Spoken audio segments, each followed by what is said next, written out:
श्री गणेशाय नमः। श्री बल्लाळेश्वराची कहाणी। विश्वामित्र ऋषींनी भीमराजास, भृगु ऋषींनी सोमकांत राजास श्री बल्लाळेश्वराची कथा सांगितली असा उल्लेख आहे।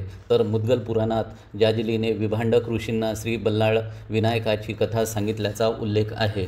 फार प्राचीन काळी म्हणजे कृतयुगात सिंधू देशातील कोकणपल्लीर नावाच्या गावात कल्याण नावाचा एक व्यापारी राहत होता। त्याच्या पत्नीचे नाव इंदुमती होते। काही दिवसांनी त्यांना मुलगा झाला, त्याचे नाव बल्लाळ। बल्लाळ जसजसा मोठा होऊ लागला तसतसा त्याच्या श्री गणेश मूर्ती पूजनाकडे अधिक ओढा दिसू लागला। हळूहळू तो श्री गणेश चिंतनात रमू लागला। त्याच्या मित्रांनाही श्री गणेश भक्तीचे वेड लागले।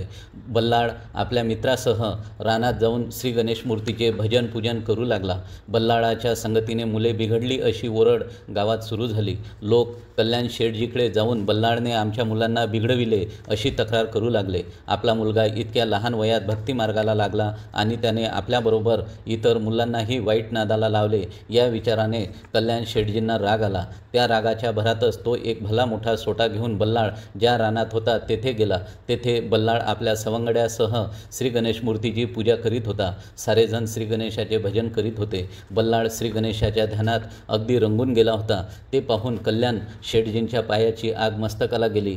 तो ओरडत शिव्या देतच तेथे धावत गेले।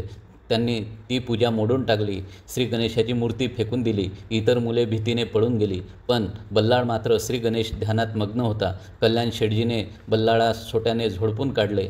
बल्लाळ रक्तबंबाळ झाला, बेशुद्ध पडला, पण कल्याणला त्याची दया आली नाही। त्याने बल्लाळाला अशा अवस्थेतच एका झाडाच्या वेलींना बांधून ठेवले।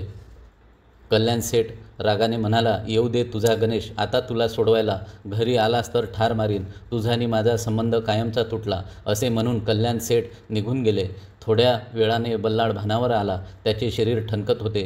तशाच स्थितीत त्याने श्री गणेशाचा धावा केला। हे देवा, तू विघ्ननाशक आहेस, तू आपल्या भक्तांची कधीही उपेक्षा करीत नाहीस। ज्याने श्री गणेश मूर्ती फेकली व मला मारले तो आंधळा, बहिरा, मुका व कुष्ठरोगी होईल। आता तुझे चिंतन करीतच मी देहत्याग करीन।